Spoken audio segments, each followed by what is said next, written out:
If the goal is to get all kids to the same place, that place is going to necessarily be a lot lower than higher. That's why these things don't work. Let schools figure it out. Empower schools to do it.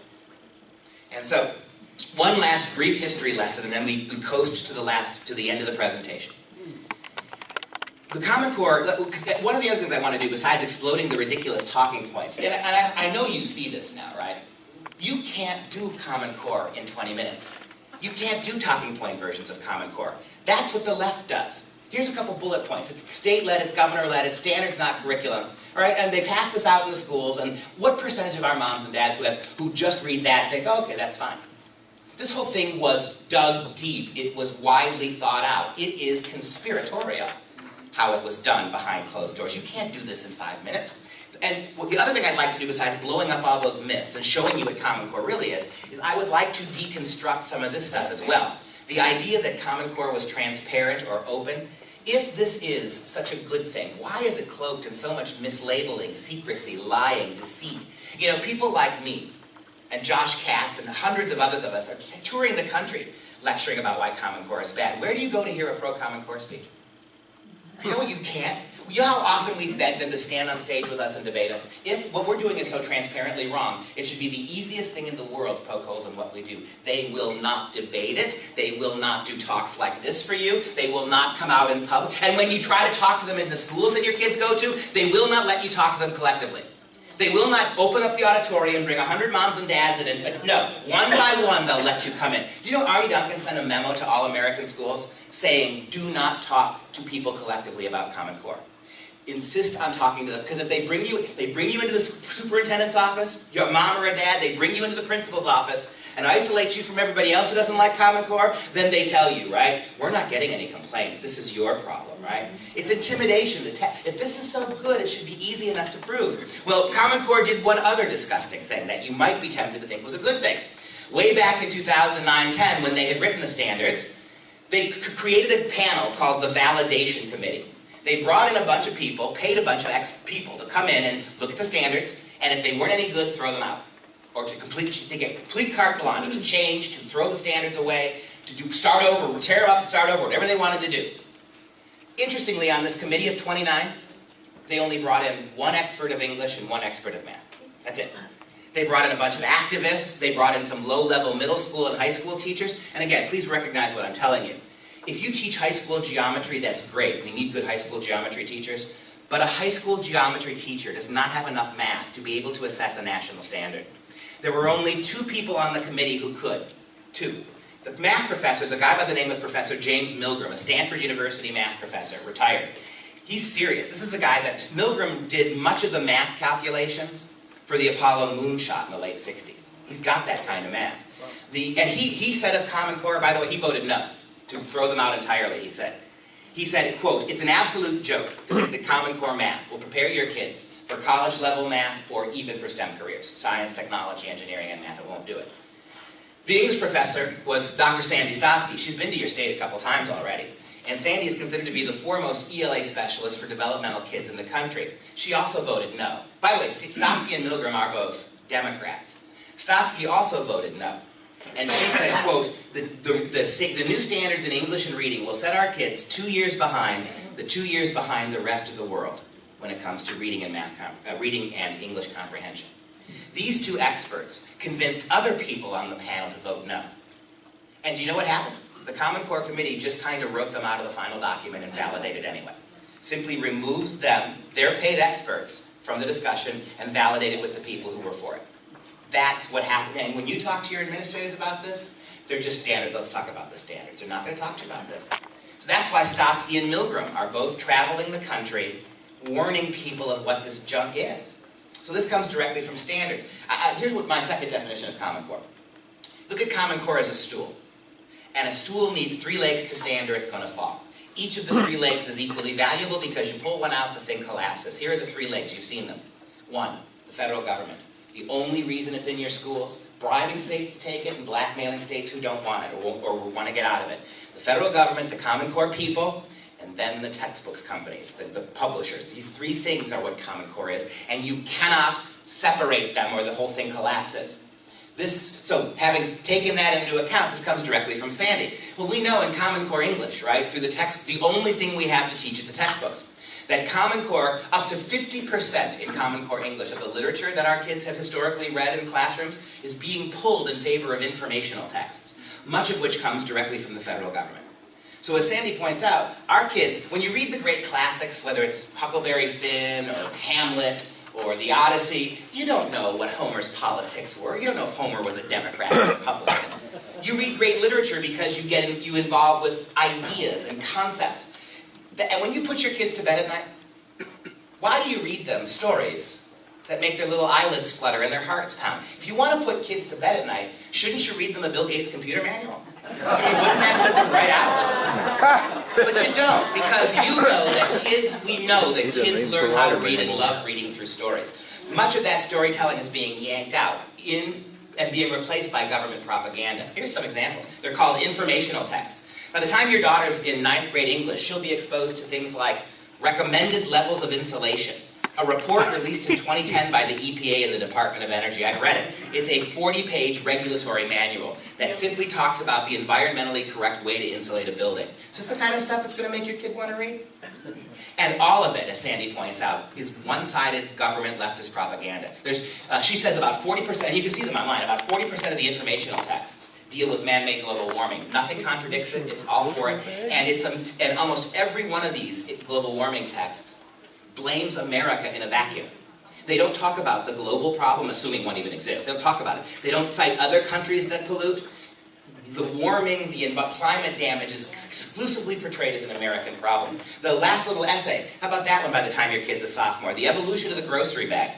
A long essay, and a spoiler alert, paper and plastic are both bad, and America's destroying the planet. How about this? How about your kids are going to be reading, instead of great works of literature now, they're going to be reading President Obama's own executive orders in Common Core English. Executive Order 13423, strengthening federal environmental, energy, and transportation management. And as Sandy points out, you're getting much more indoctrination within text because the federal government is handing what kids are going to read to teachers. Without any balance, and you can't bring in, if you're in a Common Core classroom, as teachers are finding out because of the test, you can't bring in an essay to challenge that. It'll never appear on the tests. More informational text, less classic literature, we also know, and it's common sense. Kids learn how to write well only after they learn how to read well. When you go to learn a foreign language, you don't start by writing it. But at every single grade level, Common Core English lowers the overall level of reading by 50%. And elevates the level of writing by 50%. Kids are writing more than they're reading. And if you're not reading anything except government propaganda, what do you think you're going to be writing about all the time? That's it. Maybe that's why we got that very famous viral example that a couple months ago, right, where little kids were sent home with the third graders. They were sent home with the assignment to write an essay. How is the state just like the family, but better? Right? Or that's where you get essays like Hitler versus Bush. Common Core, they did a little module on how, the only thing they told the kids about George Bush was how he lied to get us into Iraq. That's all they said. And then they showed how Hitler lied to create World War II. The kids were sent home with an assignment, right? Here's what the assignment read. Now that you've seen two powerful men who lied and abused their power, compare George Bush and Adolf Hitler. This is what you're doing. Here's my second debit. You give me one, so I've given you two already. Common Core is a stool with three legs. Common Core is an alliance between a very small group of capitalists, not crony capitalists, not free market capitalists, and the federal government. Here's the third definition of Common Core, and I think it's an important one. If you give me just one word to define what it is, that word would be statism. The entire premise of all of this is not to educate your kids. Not first and foremost, it's not. It is to convince your kids that they belong first and foremost to the state. Not to you, not to your families, not to your local communities, certainly not to your religious traditions, but to them. All of this subordinates that. And math, it's the same thing with math. Oh, I'm sorry, before we go leave English. And of that little bit of literature, relatively speaking, that's left in Common Core, why is so much of it sexually inappropriate, graphic, violent? Why, of what little literature is left in Common Core, as you heard the liberal Kat say, as you heard the liberal Lewis say, why is so much of it so shockingly developmentally inappropriate? Here's an example. This is Toni Morrison's The Biggest Eye. Morrison is a great writer. She's a Nobel Prize winner. But we wouldn't assign this book to freshmen in college. It's about a 12-year-old girl who's a victim of rape and incest. And over the course of the novel, she comes to bond with her rapist so much that she starts describing in graphic detail the nature of their sexual encounters. This book has been pulled out of middle school classrooms, 8th graders, Catholic 8th graders, reading this book in Common Core textbooks. I blocked out the worst words. You may not be able to read it. It's probably just as well. But if you can get a quick sense of just what middle schoolers, adolescents are reading in Common Core.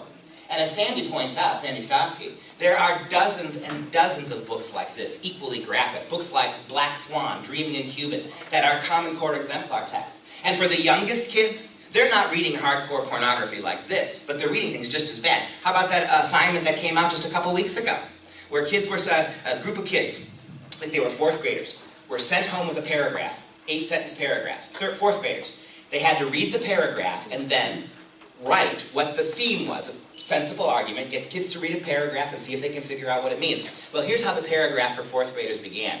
Janie's mom came home from work early one day. Janie's mom found that the family bed wasn't made. As Janie's mom set about making the bed, she found a hair beret between the sheets that wasn't hers.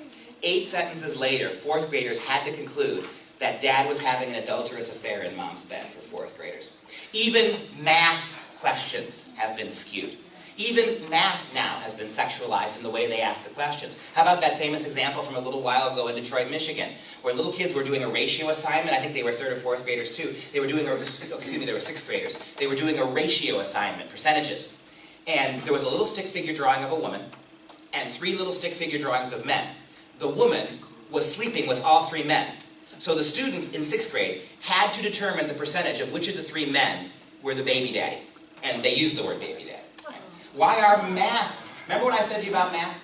If math, we've been doing math the same way for 2,000 years. What are you doing when you change it? You're not changing the math. All you're changing is this aspect of it, the sociology accompanied with it.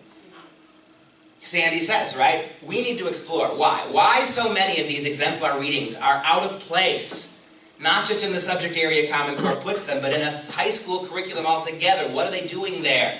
And in talking to Professor Milgram about math, we're at number 9. Let's do number 10. Let's blow up the 10th Common Core myth. Well, Common Core math has been internationally benchmarked. That we've met, do you know, and you keep hearing this from your schools and your politicians. Milgram showed up at the committee and he said, okay, you keep saying that Common Core math, you measured it against all the high-achieving math countries. What countries? And so they handed him a list, right? Sweden, South Korea, Taiwan, all the countries where kids really, really do excel at math. And Milgram said, great, now let me see your math. How did you do it? For the entire month he was on that committee, nobody ever presented the slightest piece of evidence, none, zero, that this had ever been benchmarked by anything. Matter of fact, as you sit here today, 5 years into Common Core, the government has produced no evidence, none, that any of this was ever measured against anything. It's one of the reasons Milgram voted no. Sandy said, we were convinced on the committee that all they did was write down names of countries. There is no evidence. Your kids are guinea pigs. None of this has ever been tested anyway. Right? It's one of the reasons Milgram voted no. So in talking to Professor Milgram, we got to talking. Professor, if this is not primarily about teaching kids math, what is it? His words, this is social justice math. It's not fair that only a small percentage of kids can do math at a high level, and hasn't that always been true? I mean, let's face reality here, right? You're not going to turn most American kids into math whizzes. We all should have a competent math background, I agree. I didn't even get that. But the fact remains is that most kids aren't going to do math at the level you're going to need to do it to be an engineer or an architect or even a doctor. Most kids aren't going to do that math. At the universities I've taught at, you know where my English majors mostly come from? Pre-med kids who couldn't do the math and had to drop out of the doctor program, right? That's the reality. If math is hard. But that's unfair. It's socially unjust that only some kids can do math. So we've created a math program, a math curriculum, where everybody knows a very little math and nobody's allowed to succeed or excel at math. Pointing to this, Professor Milgram says, here's some evidence for it. This young woman, and you cannot make this up, she's a community activist organizer in Chicago. And she's talking to a group of Illinois high school math teachers about the philosophy of Common Core math. Or even if they said 3 times 4 was 11, if they were able to explain their reasoning and explain how they came up with their answer really in words and oral explanation, and they showed it in the picture, but they just got the final number wrong, we're really more focusing on the how and the way. Right. Philosophically, right answers don't matter as much as the process. One of the primary ways Common Core is being taught, math is being taught at elementary levels, is the parent share program, where teachers who are facilitators, they don't teach.